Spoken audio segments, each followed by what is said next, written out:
And Dhanush గొప్పతనం ఏంటంటే వాళ్ళందరూ కలిసి ఒక నటుడిగా వాళ్ళ ఆకలికి కావాల్సింది, వాళ్లతో తనకు కావాల్సిన కథని ఎలా మలుచుకోవాలని తెలిసిన ఒక అద్భుతమైన వ్యక్తి. ఎస్జే సూర్య గారు అద్భుతమైన వేషం పోషించారు. I was surprise to see a scene of his. Selvaraghavan garu, Saravana గారు. మొన్న ఆడియో ఫంక్షన్ తమిళనాడు జరిగేటప్పుడు రెహమాన్ గారిని చూశారు. సడన్గా నాకు నా మొదటి సినిమా 2 నిమిషాలు ఆగుతావా,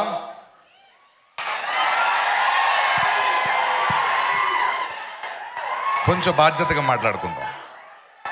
ఏఆర్ రెహమాన్ గారితో మాట్లాడుతున్నప్పుడు అనిపించింది 30 ఏళ్ళు అయ్యింది నేను ఆయన పనిచేసి, 3 దశాబ్దాలైనా మేము ఇంకా సినిమాలో ఉన్నాం అనడానికి గర్వంగా ఉంది. ఈ అన్ని మాటలు ఎందుకు చెప్తున్నానంటే నేను ధనుష్ దగ్గరికి రావాలి. రెహమాన్ గురించి మాట్లాడుతూ ఆస్కర్ తెచ్చారు, అన్నీ ఓకే. ఒక సినిమా ఇండస్ట్రీలో 30-35 సంవత్సరాలు ఉండడం పెద్దది కాదు.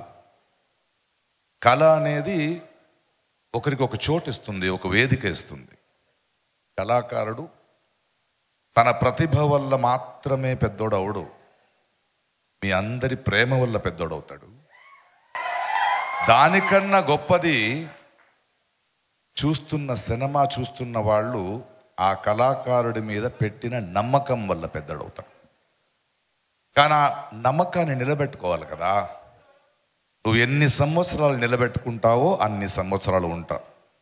అన్నయ్య చిరంజీవి గారిని చూడండి, రజనీకాంత్ని చూడండి, కమల్ హాసన్ చూడండి, మణిరత్నం గారిని చూడండి, అమితాబ్ బచ్చన్ని చూడండి. ఆ దశలో చూస్తున్నప్పుడు ధనుష్ గురించి ఇప్పుడు వస్తున్నాను. ఆయన నటన గురించి నేను ఎక్కువగా చెప్పాల్సిన అవసరం లేదు. కానీ 20-25 సంవత్సరాల ముందు నేను చూసిన ధనుష్ మొదటి సినిమా చేసేటప్పుడు ఆయన చూస్తూ ఇలా ఉండేవాడు బక్కగా.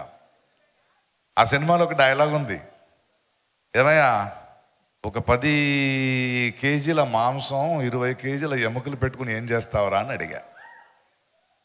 కానీ 25 సంవత్సరాల్లో ఒక నటుడు తన ఈ ప్రస్థానంలో తను పనిచేసిన దర్శకులు, సెల్వరాఘవం ఉండొచ్చు, వెట్రిమారన్ ఉండొచ్చు, హిందీ సినిమా ఉండొచ్చు, బాలీవుడ్ సినిమా ఉండొచ్చు, ఎన్నో రకాల పాత్రలు చేస్తూ తనలో వచ్చిన మార్పు, తను చేస్తున్న పని, తన వల్ల ఆ పని వల్ల తన అందం అవ్వడం, ఒక వ్యక్తిత్వం అవ్వడం చూస్తున్నా.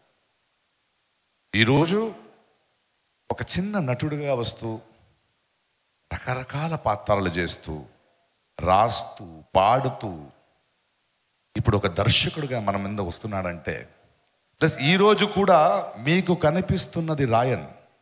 ఇంతకుముందు నేను ఆయనతో చేసిన సినిమా తిరు. ఆ తర్వాత రాయన్ సినిమాలో యాక్ట్ చేస్తుంటే ప్రకాష్ రాజ్ గారు మీలాంటి నటుడు నాకు కావాలి. సరే నేను ఇన్ని సంవత్సరాల నటుడు కదా అని వెళ్తే తన దర్శకత్వం చూపిస్తున్నప్పుడు మీ ప్రతిభ, మీ అనుభవం నాకు కావాలి, కానీ నటన మీరు రెగ్యులర్గా చేసేది కాదు, నాకు ఇలాంటిది కావాలనే క్లారిటీ ఉంది ఈ కుర్రోడికి. ఆ క్లారిటీ చాలా ముఖ్యం. అండ్ ఇంత ఎత్తు ఎదిగిన తరువాత, ఇంత నమ్మకాన్ని పెంచిన తరువాత ఈరోజు ఈ సినిమా చేస్తూ, ఈ మధ్య చిన్న కుర్రోళ్లతో ఒక సినిమా డైరెక్ట్ చేస్తూ, ఇళయరాజా గారి బయోపిక్ రెడీ అవుతూ, మన శేఖర్ కమల లాంటి ఒక దర్శకుడి దగ్గర ఇంకో అనుభవానికి తనని తాను వెళ్తూ, ఆ తర్వాత నన్ను నిత్యమనని పెట్టి ఇంకో కథ ఉందండి, ఓన్లీ డైరెక్షన్ చేస్తాను, ఇంకో కథ చెప్పాడు నాకు. అంటే నేర్చుకోవాల్సింది మరి సినిమాకు ఇలాంటి కుర్రోళ్ళని చూస్తున్నప్పుడు, ఈ ఆరోగ్యం చూస్తున్నప్పుడు మనకి ఇది కదా కావాల్సింది. నిరంతరంగా ఆ కృషిలో ఉంటూ సురేష్ బాబు గారు చెప్పినట్టు పుషింగ్ బౌండరీస్. ఏదో హీరో అయిపోయామో, ఆర్టిస్ట్ అయిపోయామో, డబ్బులు సంపాదించుకున్నాము, కూర్చున్నాము అని కాకుండా ప్రతి క్షణం అనుక్షణం కృషి చేస్తూ కొత్తది ట్రై చేస్తూ కొత్త సినిమాల్ని తెస్తూ కొత్త నటులతో పనిచేస్తూ ఇది చాలా చాలా ఆరోగ్యమైన ఒక కళాకారుడి ఎదుగుదల. Thank you Dhanush. You are not only just an actor, you have become an inspiration for generations.